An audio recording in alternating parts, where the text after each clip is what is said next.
L'origine du monde. D'une part, le créationnisme et d'autre part, l'évolution. C'est vers les années 1850 que dans la société humaine, on a commencé à remettre en question les choses spirituelles.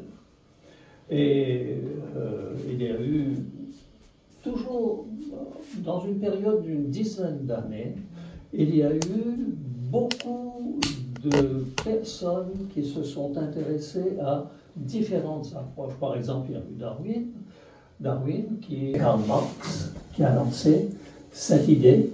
Et cette idée s'accompagnait également d'un élément, d'un poison pour le monde croyant, le monde chrétien, lorsque dans un de ses ouvrages, il a parlé de la religion comme étant l'opium du peuple, c'est-à-dire que l'on endormait le peuple en lui disant « souffrez sur terre, même si vous travaillez et que vous recevez un salaire de misère, souffrez sur terre, vous serez heureux dans le ciel ». Vous voyez, il y a... Et aussi, le troisième élément, c'est qu'il y a eu un réveil religieux aussi dans les années 1850.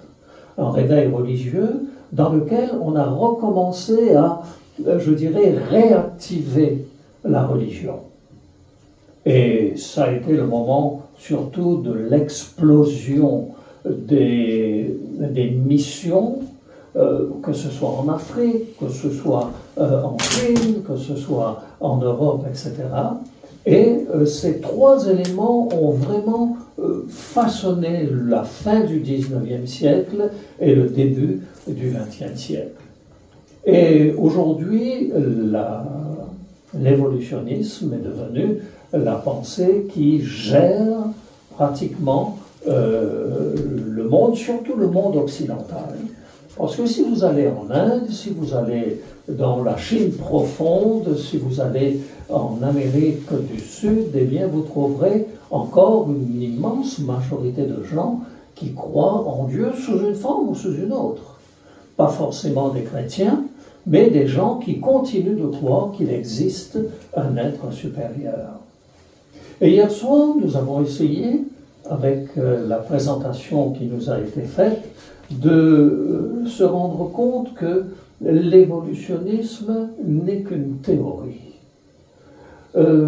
Quelle est la différence qu'il y a entre une loi et une théorie? Eh bien, une loi, c'est quelque chose qui va toujours se reproduire de la même manière. Si vous sautez du premier étage de ce bâtiment, eh bien, vous n'allez jamais apprendre à voler, vous allez tomber par terre. C'est une loi. La loi de l'attraction, c'est une loi que vous ne pouvez pas éliminer. Il y a comme cela, nous sommes gérés par un ensemble de lois, mais personne n'a pu reproduire l'évolution. Et c'est bien ce que notre conférencier hier soir a essayé de nous faire comprendre, c'est que personne n'est arrivé à reproduire en laboratoire la vie comme on imagine qu'elle a commencé. Et alors, ce que l'on fait, parce qu'on n'a pas le moyen de prouver l'évolution, ce que l'on fait, eh bien, on ajoute des milliers d'années, à des milliers d'années, à des millions d'années, à des milliards d'années, mais quoi qu'on fasse, il arrive un moment où la question se pose quand même. Quelle est l'origine du monde? Quelle est l'origine de l'univers?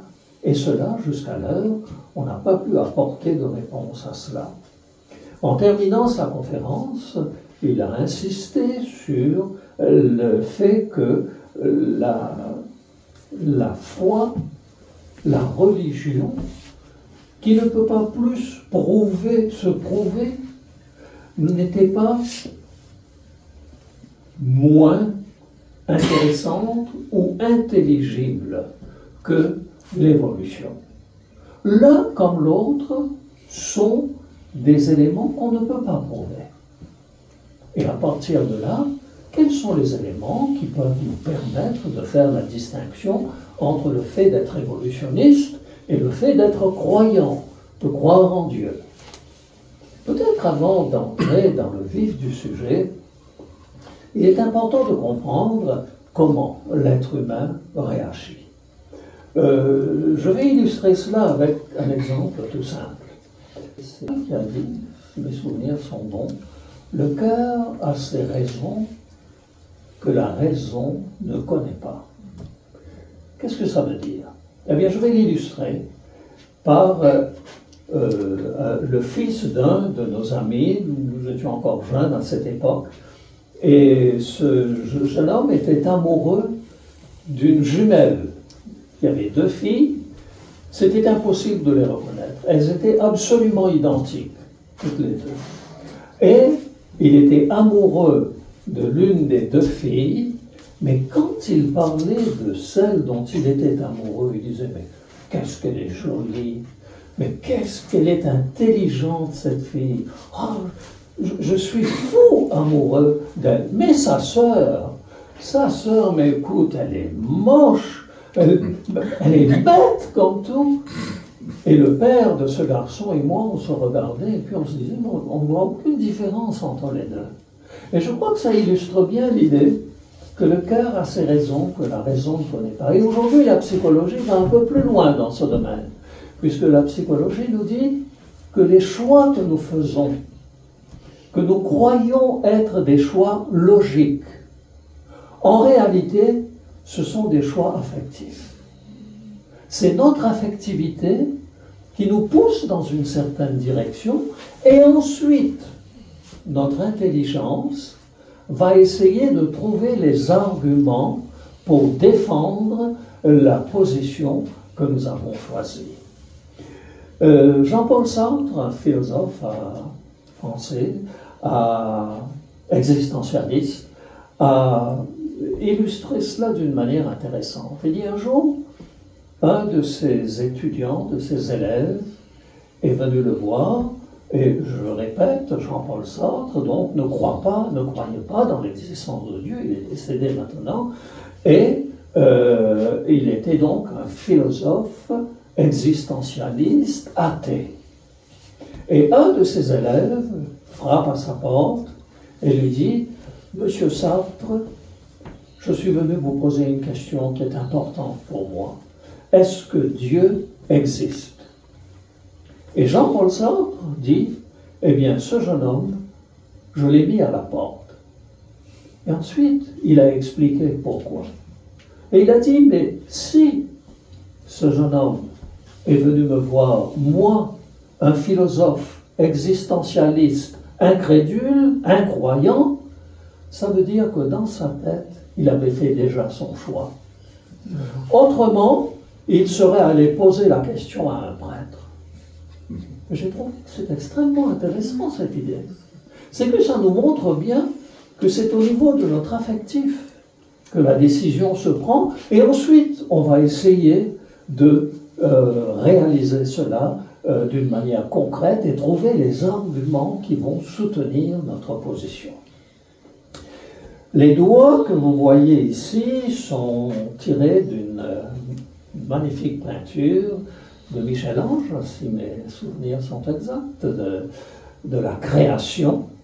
Et c'est le doigt de Dieu qui est sur le point de toucher le doigt d'Adam, en quelque sorte, pour lui donner la vie. Si je n'ai mis que les mains, c'est parce que l'auteur de cette peinture avait choisi de présenter Adam dans la situation qu'il était à la création, c'est-à-dire nu. Alors je n'ai voulu choquer personne, j'ai mis simplement le doigt de Dieu qui va toucher en quelque sorte le doigt d'Adam pour lui donner la vie. Pouvons-nous croire en Dieu? Le titre de la conférence, c'est « Nous pouvons croire en Dieu », mais je préfère commencer avec une question. Est-ce que nous avons des éléments suffisants pour considérer effectivement que nous ne sommes pas des imbéciles lorsque nous croyons en Dieu? Un jour, quelqu'un avec qui on discutait justement de l'évolution et de la création, à un moment, il m'a regardé, me dit, vous êtes croyant? Et comme avec une sorte de tristesse, il m'a dit, et pourtant vous avez l'air intelligent.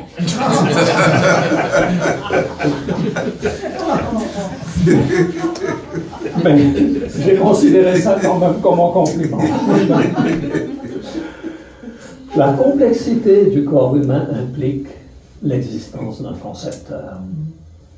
Tout ce qui existe autour de nous a été, à un moment ou à un autre, est venu à l'existence, non pas simplement par un claquement des doigts, mais par une réalité que nous connaissons. Si vous voyez une petite tortue sur le sommet d'une colonne, cette petite tortue n'est pas arrivée là toute seule. C'est quelqu'un qui l'a posée là. Et pour tout dans la vie, nous sommes conscients qu'il n'y a pas un dessin sans qu'il y ait un concepteur. C'est une chose qui se vérifie tous les jours. Mais pourquoi est-ce qu'aujourd'hui on s'acharne tellement à vouloir croire dans l'évolution des espèces? On n'a aucune preuve que les espèces évoluent, et évoluent dans le sens du meilleur. Au contraire, ce que l'on constate dans la nature autour de nous, c'est qu'il y a une évolution, mais une évolution régressive.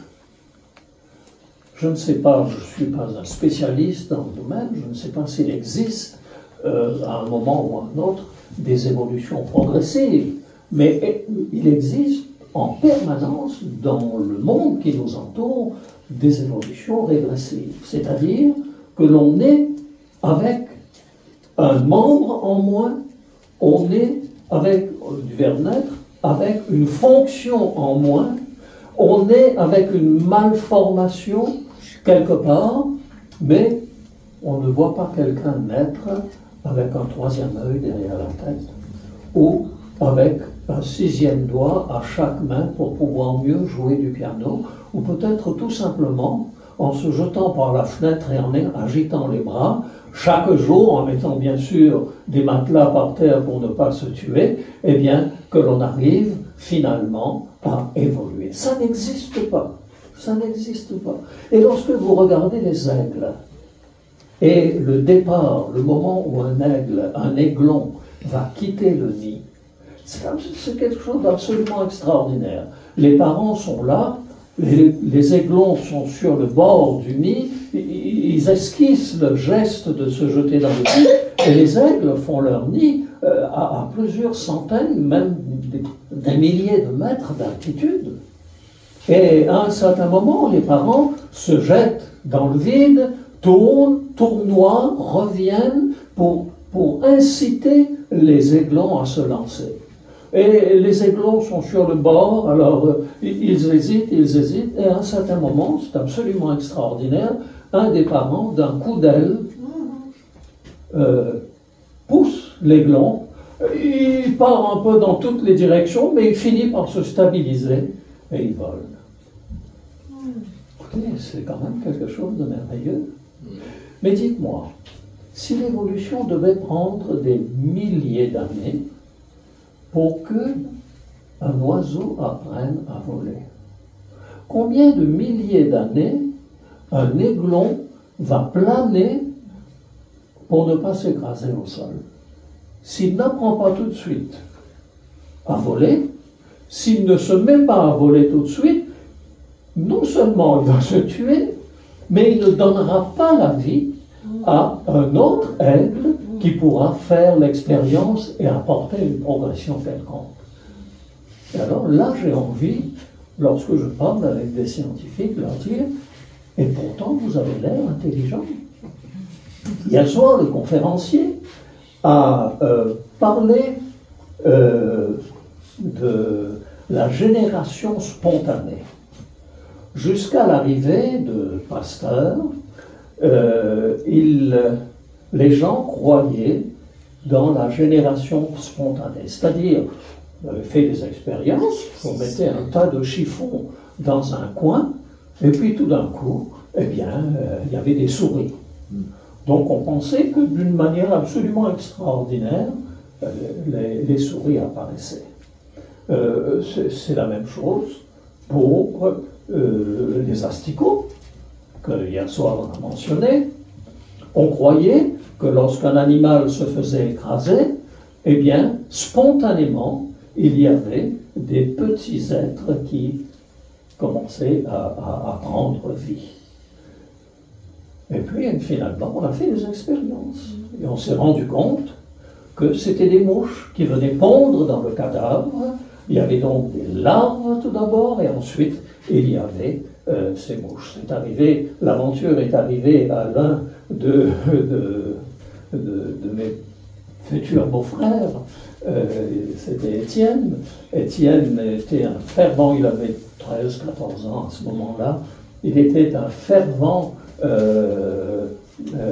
pêcheur de poissons, et il était allé acheter une boîte d'asticots, justement. Et il avait mis ça sur la lunette arrière de la voiture, et il s'est resté là pendant 4-5 jours, et à un moment, il a ouvert sa boîte d'asticots. C'est un ensemble de mouches vertes qui sont sorties, et il a dit « Ah, ces mouches vertes ont mangé tous mes asticots. » C'est ça la génération spontanée. De croire dans l'évolution spontanée d'une espèce de vie à un autre moment. Or, lorsque nous regardons autour de nous, alors on nous dit, mais tout ça, maintenant, ça s'est figé. Mais on va essayer ensemble de voir si cela tient debout. Parmi toutes les expériences et parmi tous les critiques qui se sont opposés à Darwin, ceux qui l'ont le plus impressionné, ce sont ceux qui lui ont expliqué comment fonctionnait un œil. Parce que la nécessité, selon sa théorie, crée l'organe. Si la girafe a un cou qui est long, c'est qu'à un certain moment, il y avait de la difficulté à trouver de l'herbe par terre, alors la girafe était obligée de tirer son cou le plus loin possible pour pouvoir manger des feuilles qui sont un peu plus haut, un peu à la manière des orignaux. Vous savez que les orignaux ne brodent pas par terre. Les orignaux, si mes souvenirs, je crois que vous êtes une épouse de chasseur, les orignaux ne mangent pas de l'herbe par terre. Les orignaux mangent surtout sur les conifères, à une certaine hauteur, ils sont incapables d'aller brouter par terre.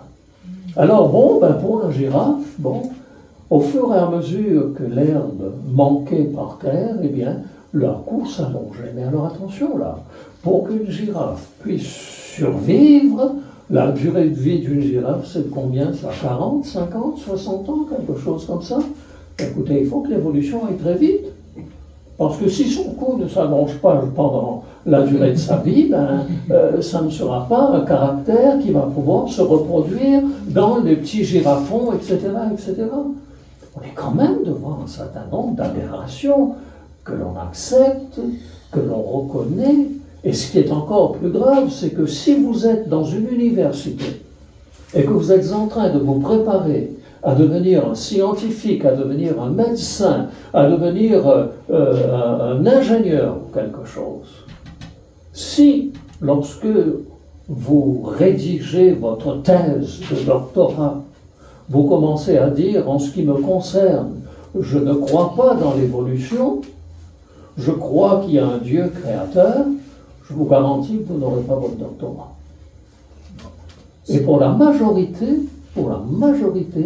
des universités, c'est cela. Vous aurez des universités privées de caractère religieux qui vous accorderont un doctorat. Mais les universités d'État ne vous l'accorderont pas. Parce qu'il faut que tout le monde croie ce qui est imposé comme une réalité. Et alors on dit, mais vous êtes libre de croire dans la religion, parce que la religion, vous pouvez chez vous la pratiquer comme vous voulez, mais pas dans les lieux publics, pas dans les écoles. Il ne s'agit pas pour vous d'affirmer que Dieu existe à l'école, et même si vous avez un crucifix dans une école sur un mur, il faut l'enlever parce que c'est un signe religieux, etc. Mais est-ce que tout cela est vraiment juste? Est-ce que, quand on veut comparer deux choses, on peut dire « je ne veux absolument aucune information sur l'un des éléments » et obliger tout le monde à croire l'autre élément? Dans le cas précis, je refuse que l'on parle de la religion à l'école, je refuse que l'on fasse grandir des enfants en leur inculquant des idées qu'on estime fausses, mais on leur inculque des idées sur l'évolution. Un jour, ma petite fille, qui avait à peu près 5-6 ans à cette époque, est venue voir sa maman, et puis lui a dit, maman, la maîtresse a dit que Dieu n'existe pas. Mais de quel droit? On n'a pas le droit de dire que Dieu existe, mais on a le droit de dire que Dieu n'existe pas. C'est absolument injuste. C'est absolument injuste, parce qu'il n'y a pas une réflexion, il n'y a pas un échange sur un élément suffisamment expérimenté d'un côté comme de l'autre. Et je disais que Darwin avait été impressionné par l'œil humain. Voici ce qu'il dit. L'œil humain ne peut être le fruit d'une longue évolution, comme le prétend Darwin, parce que l'œil serait absolument inefficace, donc inutile s'il est incomplet. C'est-à-dire que tous les éléments doivent être mis en place en même temps pour qu'un œil ait un sens. Ça n'aurait aucun sens qu'il y ait, qu'est-ce que je dirais, la rétine qui se développe toute seule. Elle ne servirait absolument à rien. Il faut que l'ensemble se fasse en même temps. Il serait absolument inefficace, inutile s'il était incomplet. La lentille dont le rôle est de faire converger la lumière n'est d'aucune utilité sans la rétine. La rétine n'a aucune raison d'exister s'il n'y a pas de lentille qui fasse converger la lumière vers elle. À quel moment les fibres nerveuses qui transmettent le signal au cerveau deviennent une nécessité dans le processus de l'évolution? Oui, je te célèbre, dit le psaume 139, quand je suis une créature merveilleuse. Tes œuvres sont admirables, tes œuvres sont merveilleuses, et mon âme le reconnaît bien. Amen. Vous savez, pour que l'évolution existe, soit vraie, soit réelle, il faut qu'il y ait un ensemble de choses qui se produisent en même temps. Alors on nous dit, mais vous savez, la vie a commencé avec une simple cellule, une toute première cellule, mais cette cellule, qui soi-disant va commencer la vie, doit être une cellule qui possède dès le départ la capacité de reproduction. S'il ne possède pas la capacité de reproduction, elle va exister, elle va mourir, et la vie n'apparaîtra pas.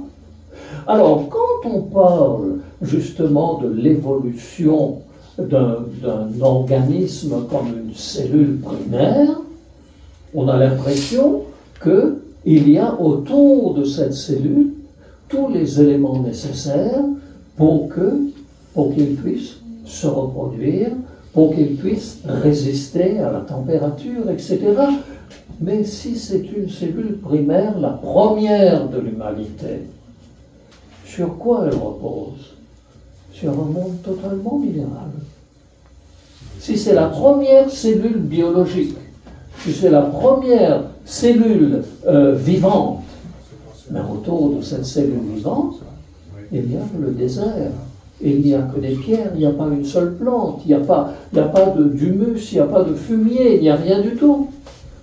Et on veut nous faire croire que comme ça, la vie est arrivée. Il faut autant de foi pour croire dans l'évolution que pour croire dans l'existence d'un Dieu créateur. Si vous aviez 10 pièces de monnaie dans votre poche actuellement, si ce sont des pièces de 2 $, vous pouvez me les donner. Je vais faire une expérience et je garderai les 10 pièces après. Personne n'a 10 pièces de 2 $ sur soi? Non, personne. Okay. Alors, on va juste imaginer l'expérience. Tu as 10 pièces sur toi? Ah non, un billet. Ça ne marche pas pareil. Et donc, si vous aviez 10 pièces de monnaie identiques, et imaginez, je les mets dans ma poche, et je les numérote de 1 à 10. Je mets ma main dans ma poche, et je sors une première pièce, c'est le numéro 1. Je dis, oh, vous avez eu une chance extraordinaire. Je mets ma main dans ma poche, et puis je sors le numéro 2. Je dis, oh, vraiment, c'est extrêmement rare, vous devriez jouer à la loterie parce que c'est rare qu'on puisse sortir le numéro 1 et le numéro 2.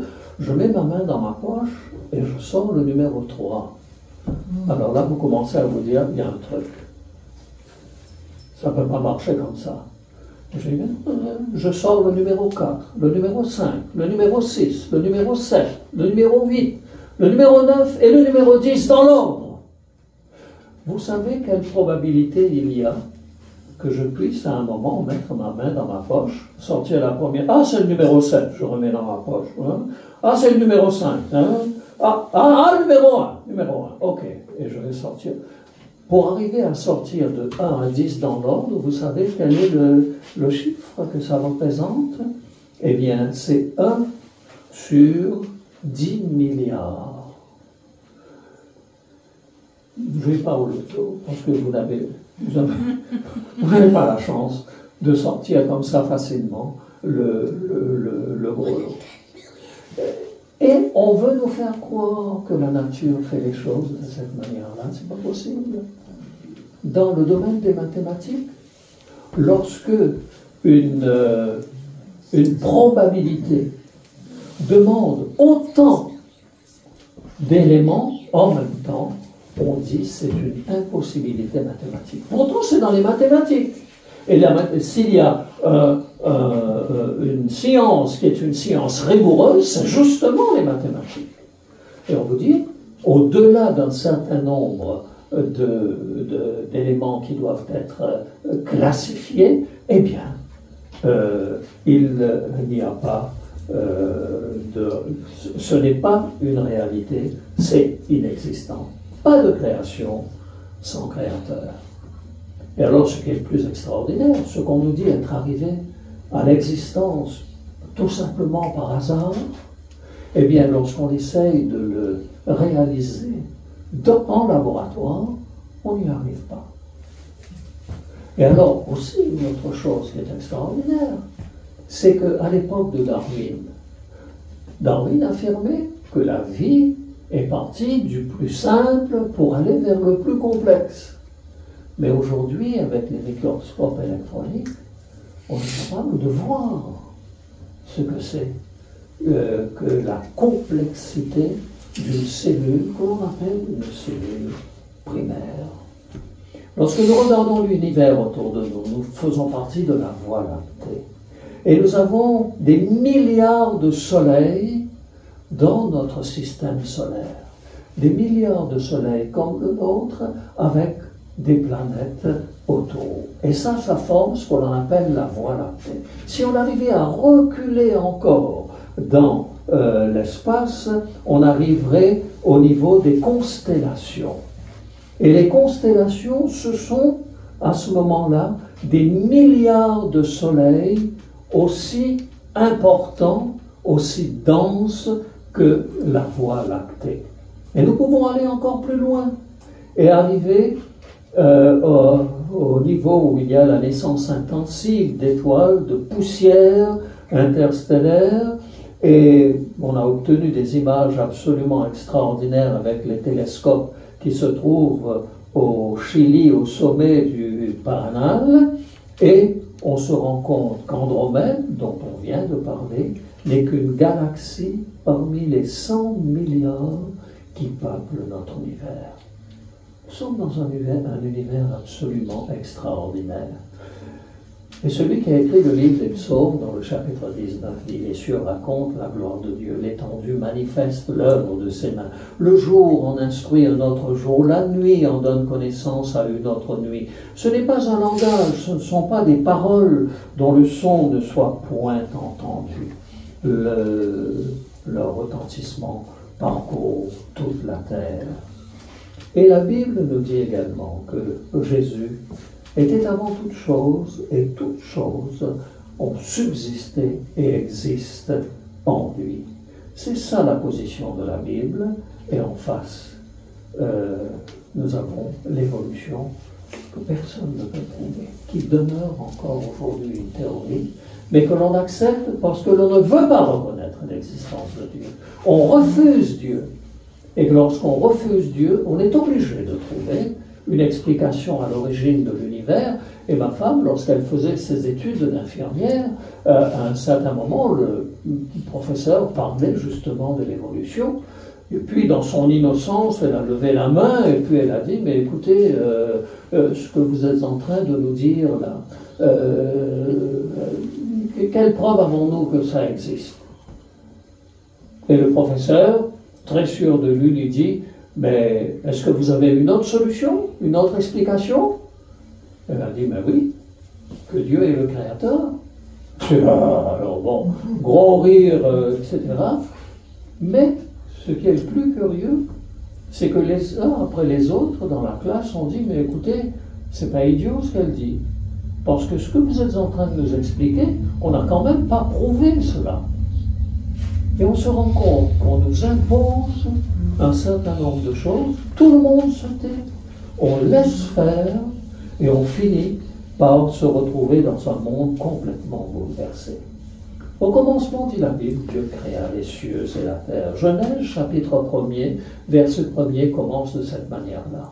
Au commencement, Dieu créa les cieux et la terre. C'est l'Ancien Testament. Le Nouveau Testament commence un peu de la même manière. Au commencement était la parole, Jésus. La parole était avec Dieu et la parole était Dieu. Si vous ne croyez pas dans Genèse chapitre 1, verset 1, si vous n'avez pas décidé d'être croyant, eh bien refermez la Bible en vous disant: bon, ce que la Bible dit, c'est pas vrai. Mais ce n'est pas en refermant la Bible que vous allez prouver que la Bible est fausse.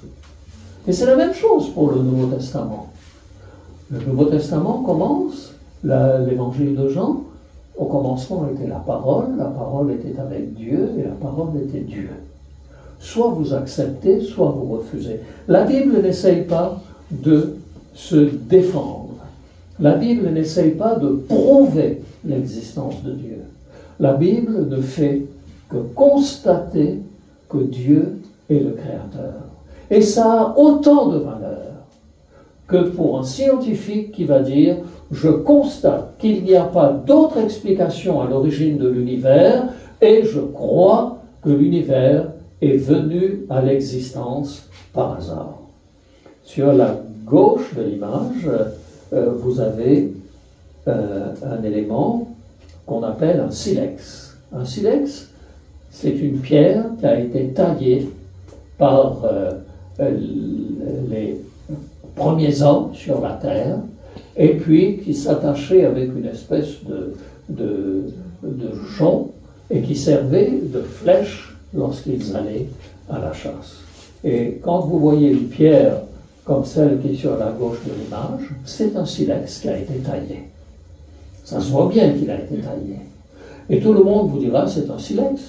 Et si vous passez un examen dans ce domaine et que vous dites: je ne sais pas ce que c'est, vous êtes recalé, tout simplement. Parce que tout le monde sait que c'est un silex qui a été taillé par les êtres humains. De l'autre côté, vous avez un fossile. Puisque vous affirmez que le silex a été taillé par un être humain, pourquoi est-ce que l'on affirme que le fossile est arrivé à l'existence par hasard? Il y a là une pétition en principe. Pour aller un petit peu plus loin, comme je le disais, la Bible n'essaye pas de prouver que Dieu existe, elle affirme l'existence de Dieu. La probabilité que la vie soit le résultat du hasard est comparable à la probabilité de voir un dictionnaire se former dans son intégralité à la suite de l'explosion d'une imprimerie. C'est le docteur Arthur Conklin qui dit cela. Et nous revenons sur cette image avec le troisième élément que nous voulons mettre en évidence, c'est que Dieu entre en relation avec nous. Peut-être pour essayer de comprendre cela, il est important de faire la distinction entre les animaux et les êtres humains. Vous savez, l'animal vit dans l'instant présent. L'animal ne sait pas qu'il a un passé, il ne sait pas qu'il a un présent, il ne sait pas qu'il a un avenir. Il est arrivé au monde, il existe, il va vivre selon son instinct, et un jour ou l'autre, il va mourir. Le seul animal, entre guillemets, qui est capable de se dire, mais d'où est-ce que je viens? Le chat ne se demande pas d'où il vient. Le chien ne se demande pas d'où il vient. Mais l'être humain se dit, mais d'où je viens? Et où je vais? Il a un passé, un présent et un avenir. Et c'est ce qui fait une différence totale entre l'être humain et l'animal. Et Dieu veut entrer, par l'intermédiaire de notre cerveau, en relation avec nous. Vous ne verrez jamais une vache, même si elle est à genoux dans un champ, en train de prier. Mais quel que soit le côté primitif d'une société, vous avez toujours des éléments de religion. Ça peut être juste 3 petites pierres les unes sur les autres.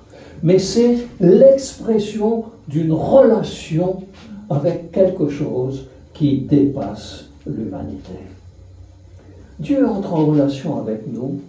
Dans le livre de Jacques, dans la Bible, il est dit que Abraham fut appelé ami de Dieu.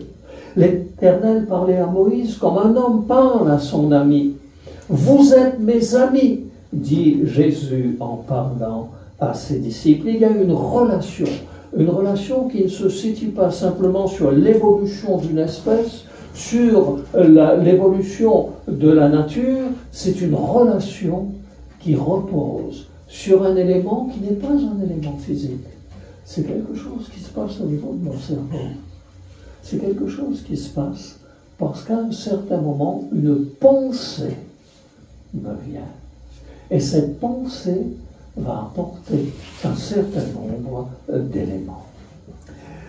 Platon disait l'homme est un animal à 2 pattes. C'est une belle déclaration. Vous voulez que je vous montre un animal à 2 pattes?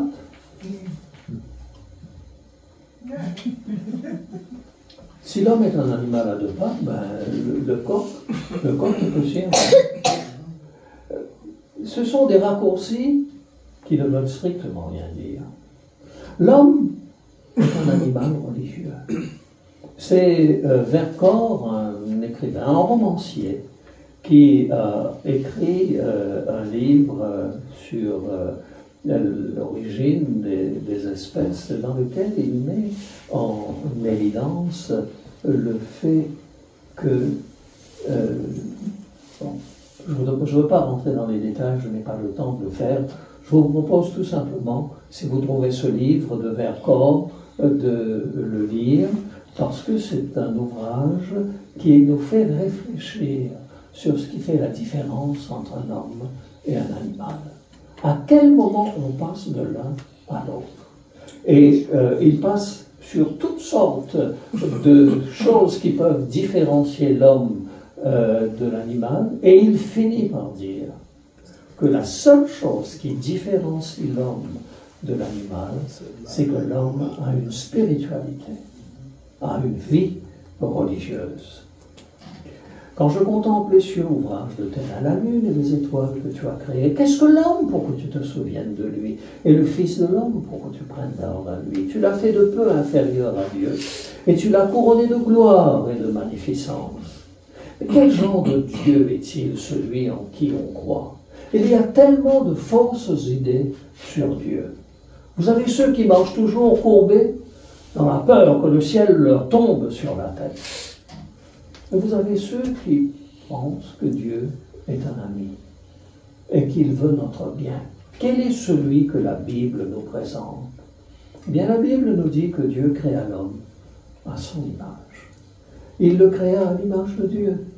Il créa l'homme et la femme. Ce sont des déclarations toutes simples. Ce sont des déclarations que nous retrouvons génétiquement, installées dans le plus profond de notre être. Et l'évangile, la première lettre de l'apôtre Jean nous dit « Dieu est amour ».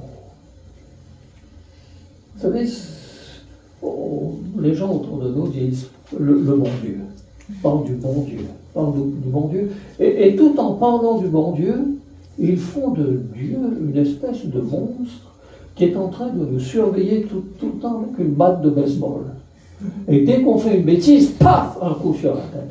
Si c'était comme ça, nous serions tous des chrétiens modèles, marchant du matin au soir dans la peur de recevoir un coup de matraque sur la tête, mais en même temps, nous ne ferions pas de bêtises. Dieu n'est pas cela.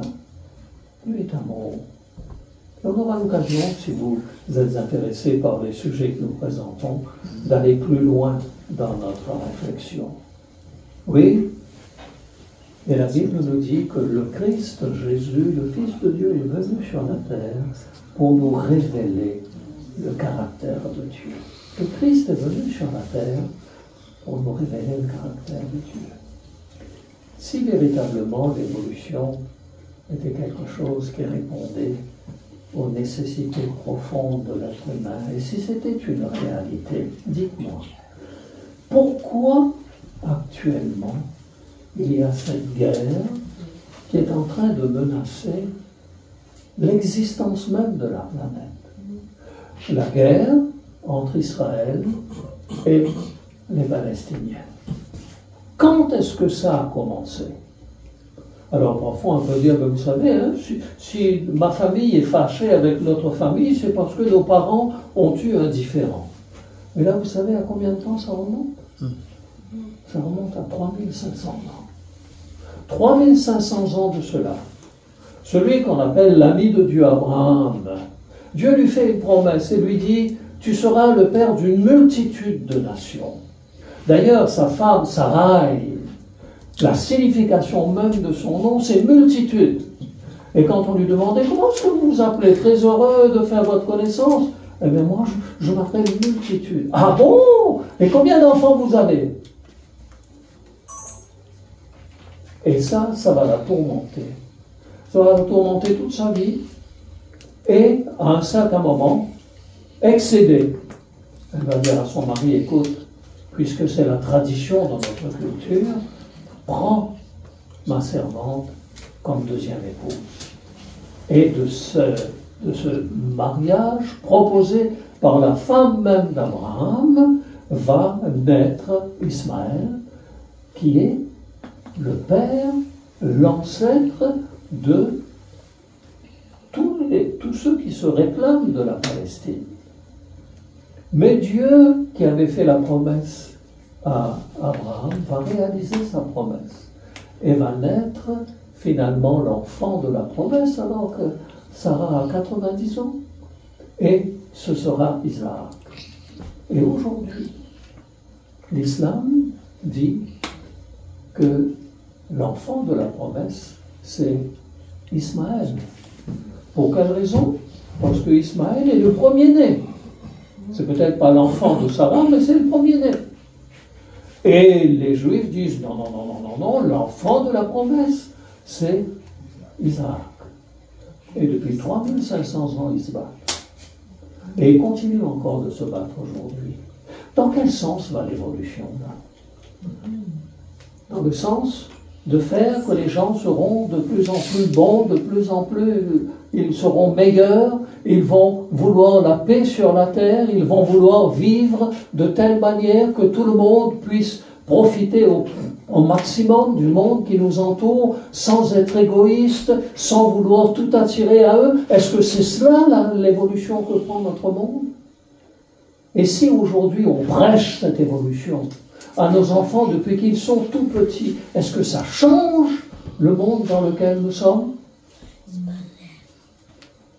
Je connais personnellement des gens qui menaient une vie misérable, des clochards qui dormaient sous les ponts, des clochards qui dormaient sous les porches des églises, et qui un jour, en étant là sous le porche d'une église, ont entendu le message d'amour de la Bible. Ils se sont levés, ils sont entrés dans l'église, ils se sont assis, ils ont écouté, et non seulement ils ont écouté, ils ont aimé. Et non seulement ils ont aimé, mais ils ont été bouleversés que leur vie misérable pouvait être changée par l'amour que Dieu leur manifestait. Et ils ont été baptisés. Et ils sont devenus des êtres complètement transformés. Combien de gens, en lisant l'origine des espèces, ont pleuré, se sont convertis et sont devenus meilleurs? Aucun! Aucun! Et on voudrait me faire quitter ma religion, mon Christ, mon évangile, pour faire partie d'un monde qui croit à l'évolution et qui est incapable, au bout de 3000 ans, 3500 ans, d'arrêter une guerre. C'est ça l'évolution de l'humanité. Mais par contre, ce que je constate, c'est lorsque on veut marcher avec Dieu, lorsqu'on veut laisser Dieu transformer notre cœur, il y a quelque chose qui ne se passe pas au niveau de nos cellules, mais quelque chose qui se passe à l'intérieur de nous. Notre âme est transformée et nous vivons dans la paix véritable, dans le bonheur tel que le Christ l'a voulu. Mais lorsque le Christ est arrivé sur la terre, il y a 2000 ans de cela, la situation n'était pas différente entre les Palestiniens d'un côté et les Juifs de l'autre. La femme samaritaine, lorsqu'elle rencontre Jésus sur le bord du puits, elle était venue avec un certain nombre d'intentions qui n'étaient pas forcément les meilleures. Mais à un certain moment, lorsque le Christ lui dit ce qu'elle a fait, les gestes qu'elle a posés, tout d'un coup son langage change. Nos ancêtres disent, c'est ici sur le mont Garizim que l'on doit adorer. Vous les Juifs, vous dites, c'est sûr, c'est à Jérusalem. Et toi, dit-elle à Jésus, où faut-il adorer? Vous connaissez la réponse de Jésus. Ce n'est ni sur le mont Garizim, ni à Jérusalem, car les adorateurs que Dieu demande sont des adorateurs en esprit et en vérité. Nous sommes 2,5 milliards de chrétiens sur la terre. Alors quand je dis nous, c'est une manière de parler, je pense que la majorité d'entre vous êtes des personnes qui avaient vécu une expérience spirituelle dans votre vie, sinon vous ne seriez pas là.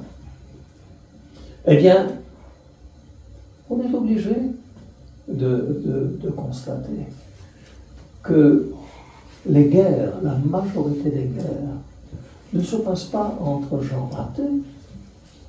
La majorité des guerres se passent entre des gens qui se disent croyants, qu'ils soient musulmans, qu'ils soient bouddhistes, qu'ils soient chrétiens, qu'ils soient confucianistes ou que sais-je encore. Quelle que soit leur religion, ça se termine quand même par la guerre. Peut-être parce que l'humanité tout entière a oublié le véritable message de Jésus-Christ. Et peut-être y a-t-il un être qui est derrière cela. Quelqu'un qui essaye de tout briser, quelqu'un qui essaye de tout casser, quelqu'un qui veut le malheur de l'être humain. Et ce n'est pas Dieu. Parce que la Bible nous dit que le Christ est venu pour nous révéler l'amour de Dieu. Car Dieu a tant aimé le monde qu'il a donné son Fils unique afin que quiconque croit en lui ne périsse point, mais qu'il ait la vie éternelle. Vous savez, dans toutes les religions du monde, c'est l'être humain qui doit se sacrifier pour son Dieu. On sacrifie même des enfants dans certaines religions, que dirais-je, démoniaques ou des choses comme ça. Mais le christianisme, le véritable christianisme, ce n'est pas l'homme qui se sacrifie pour son Dieu. C'est Dieu qui se sacrifie pour l'homme. Ça fait toute la différence, mes amis. L'amour que le Christ a manifesté est quelque chose qui est absolument extraordinaire. Et vous qui m'écoutez ici, et vous qui regarderez un jour cet enregistrement, posez-vous la question. Est-ce que vous n'entendez pas au fond de vous-même une voix qui vous dit que le monde tel que vous le connaissez actuellement mène à la ruine, mène au déséquilibre, mène à la violence? Il ne s'agit pas de prendre parti actuellement, soit pour les Palestiniens d'un côté, soit pour les Juifs de l'autre. Les massacres sont aussi graves d'un côté que de l'autre. 1400 Juifs ont été massacrés. Des hommes, des femmes, des grands-mères, des enfants, décapités, des femmes dont on a ouvert le ventre, des gens dont on a coupé les membres. C'est absolument horrible. Mais vous savez que, d'après les statistiques, dans l'état d'esprit d'un Juif qui veut défendre son pays, eh bien, la vie d'un Juif vaut autant que la vie de 40 Palestiniens. Alors, pour 1400 massacrés en Israël, le calcul est facile à faire. Vous ajoutez un zéro, vous arrivez à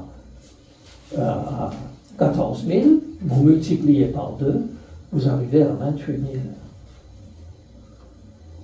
Pour que la vengeance se réalise complètement et que l'on puisse se dire enfin, on leur a fait comprendre qu'il ne faut pas qu'ils recommencent, il faudrait qu'on arrive à 28 000 morts en Palestine. C'est ça l'évolution. C'est dans ce sens-là que le monde va être meilleur. Il ne s'agit pas de prendre parti pour l'un ou pour l'autre, ou pour l'autre. Il s'agit de se demander s'il n'existe pas une autre voie, celle de Jésus-Christ. Parce qu'il était sur la croix. Face à lui, il y a des gens qui l'insultent. Il a les mains percées, il a les pieds percés. Mais il est venu pour sauver l'humanité. Son amour était tellement grand pour les êtres humains que dans cette position, là où on se moquait de lui, parce que tout le monde croyait que lorsque quelqu'un est crucifié, c'est qu'il le méritait vraiment. Jésus va avoir la force de dire à son Père, Père, pardonne-leur. Ils ne savent pas ce qu'ils font. C'est ça le véritable christianisme. C'est celui de l'amour. C'est celui de l'acceptation de l'autre dans sa différence. C'est le désir de vivre en paix les uns avec les autres et un jour de retrouver dans l'espérance d'une vie nouvelle en Jésus-Christ, de retrouver la paix, la sérénité et le bonheur. Oui, nous pouvons croire en Dieu. Merci pour votre attention. Amen.